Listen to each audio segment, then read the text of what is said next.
Welcome to this new video. This is for section 4.3.2, Factors Influencing Growth and Development.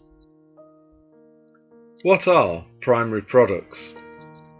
Primary products are extracted directly from the land. They're sold in an unprocessed form. Examples of primary products include gold, oil, cocoa beans, copper, timber, wheat and fish. Primary products are typically bought by firms operating in the secondary sector of the economy, where they're used as raw materials to produce manufactured goods. For example, cocoa beans are an example of a primary product that are bought by the likes of Cadbury to produce a manufactured good called chocolate. Primary products are also referred to as commodities. Commodities are homogeneous, which basically means they're all the same in their unprocessed form. This is certainly true for coffee beans, which are remarkably similar the world over. The main taste difference coming via the way that they're processed and roasted. Commodities are internationally traded across the globe. So, what do we mean by the term primary product dependency? A country is said to be primary product dependent when a high proportion of its GDP is generated from producing and selling primary products. Saudi Arabia is an excellent example of a country that's primary product dependent. The following statistics support this view. Saudi Arabia generates 42% of its GDP from extracting crude oil, so not too far off half. 90% of Saudi's export income comes from selling its oil abroad. They're the world's biggest oil exporter. Oil producers pay corporation tax on their profits to the Saudi government.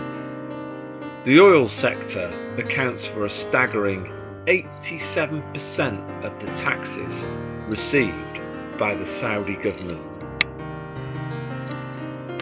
Extracting crude oil is a capital-intensive activity. Therefore, although Saudi Arabia has an oil-based economy, the percentage of the workforce engaged in primary production is low. However, this is not the case for other primary product dependent countries. A good example would be Afghanistan. They produce most of the world's opium. Unlike the oil industry, poppy farming is labour intensive. Therefore, it's unsurprising that in Afghanistan, 44% of the country's workforce is engaged in agricultural production. So let's turn our attention now to the drawbacks of primary product dependency. The first is called Dutch disease.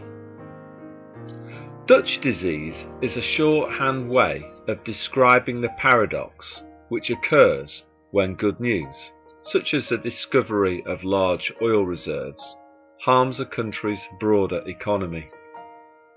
In the mid-1970s, Holland began exporting North Sea oil.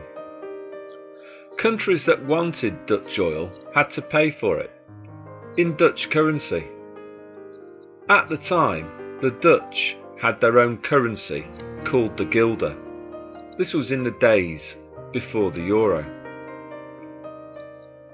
The discovery and demand for Dutch oil also created a derived demand for the Dutch guilder on forex markets, on foreign exchange markets. The increase in the demand for guilder on FX markets caused the Dutch currency to appreciate. it went up in value compared to other currencies such as the pound or the dollar. Unfortunately for Holland, a strong currency increased the price of Dutch exports. And that was extremely bad news for the likes of Philips and other Dutch manufacturers. They struggled because higher export prices contracted the demand for their electronic goods. At the time, Philips produced things like CD players and TV sets.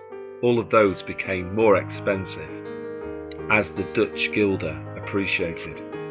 More expensive for Britons who might have previously bought them, who switched probably to Sony or some other firm, not from Holland. The second problem is resource depletion. Many primary products are finite, non-renewable resources. Oil being a great example. Nigeria is primary product dependent and overly dependent on crude oil. Unfortunately, Nigerian oil reserves are rapidly running out. What will Nigeria do when its oil does run out? How will the people of Nigeria earn a living once there's no more oil to export? Climate change can also affect developing countries that export food and other soft commodities. For example, overfishing might boost Senegal's GDP in the short run. However, in the long run, living standards will plummet once the oceans off the shore of Senegal have been emptied of fish. The third problem of primary product dependency pertains to negative externalities. Negative externalities are third-party spillover effects that leave the innocent third party worse off. Many countries that are primary product dependent suffer from negative externalities in production. A good example is Ghana, whose comparative advantage lies in mining and refining gold. Gold mining causes water pollution, which reduces both life expectancy and the productivity of agricultural land, which is bad news for farmers because they grow fewer crops, they'll have less to sell, which means lower incomes for the farmers. Most of the gold mines in Ghana are foreign owned. Therefore, gold mining significantly increases Ghana's GDP. But as the profits flow out of Ghana to shareholders in America and Britain, gold mining hardly improves Ghana's GNI at all. Mining doesn't even create many jobs for the locals because it's primarily a capital-intensive activity. The locals just get their environment trashed by the multinationals running the gold mines. The fourth problem of primary product dependency is called resource curse. Primary product dependency can be a problem for developing countries because it can lead to this phenomenon of resource curse. Resource curse, also known as the paradox of plenty, refers to the irony that countries with an abundance of natural resources, such as fossil fuels and rare minerals, tend to have less economic growth, less democracy, and worse development outcomes than countries with fewer natural resources. What causes resource curse? Some economists argue that resource-rich countries suffer because they're more likely to be attacked by a hostile foreign power who covet the resources that they happen to have. Autocratic leaders of resource-rich countries can also use the export incomes generated from selling their valuable resources to purchase weapons, which are then used on their own people to tighten their grip on power. Not good for development. The fifth problem of primary product dependency comes into play when the price of the primary product that the country is exporting falls. This is exactly what has happened to Nigeria right now, and I'm recording this in mid-April 2020 when the world price of oil is less than $20 a barrel. Low oil prices have demolished Nigeria's export income. Nigeria's current account has swung towards deficit. Rather than adding to total spending, net exports are now subtracting from Nigeria's aggregate demand total. The resulting fall in AD will cause a recession, according to the Keynesians. This will crater the tax revenues of the Nigerian government. Fewer people will be working, less profits will be made. To avoid a rapidly growing fiscal deficit, the Nigerian government will have to cut public services, raise taxes, or probably do both at the same time.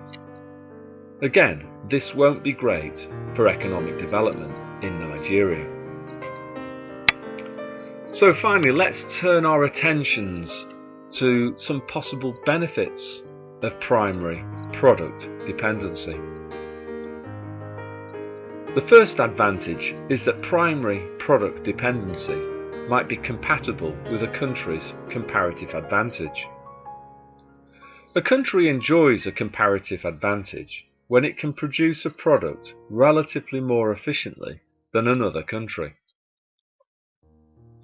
If a developing country's comparative advantage lies in producing a primary product, the country concerned should specialise in producing that product. It makes sense. A good example is Botswana, who has a comparative advantage in supplying diamonds that sell for very high prices.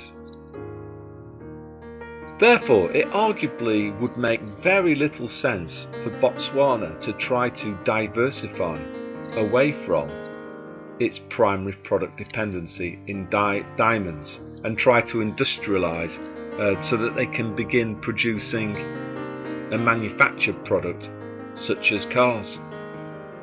So the gist of this argument then is that countries should stick with what they're good at. They should specialise at what they're good at. And if that specialism is primary products, then so be it. They should stick with that. If all countries in the world specialise, world output will increase, and that will be good for all, provided that there's free trade. The second possible benefit of primary product dependency is that it's advantageous when commodity prices are high. As we'll see in a future video, primary prices are notoriously volatile. A relatively high proportion of Nigeria's GDP comes from oil. The demand for oil is price elastic. I don't mean that. The demand for oil is price inelastic. This is because there are still relatively few substitutes for oil. Low price elasticity benefits Nigeria when oil prices rise. Their export income goes up. Nigeria's exports by value rise because the increase in the price of oil will be proportionally greater than the fall in the quantity of oil demanded. And this is just a product of the price inelastic demand for oil. High primary prices for Nigeria mean the following. Firstly, higher export income, which pushes Nigeria's current account balance towards surplus. Second, the net exports component, that's X minus M, will contribute more positively to aggregate demand. This is important because an increase in total spending will close negative output gaps, according to Keynesians, which will generate short-run economic growth. The economic growth dividend made possible by high oil prices will lift the Nigerian government's tax income. This will enable the Nigerian government to spend more on health and education. So in summary then, I would say the most important factor that determines whether primary product dependency is advantageous or not is the current price of the primary product in question. If it's high, then obviously it's not a terrible disadvantage to be in that line of business. On the other hand, if the price of the primary product that the country concerned is producing is very low, then obviously that's a big drawback. Now the issue is, as we'll see in the next video, is that primary prices go up and down extremely frequently. So it's a case of feast and famine for those countries that are primary product dependent. Good when prices are high, terrible when prices are low. And in the words of Bugs Bunny, that's all, folks.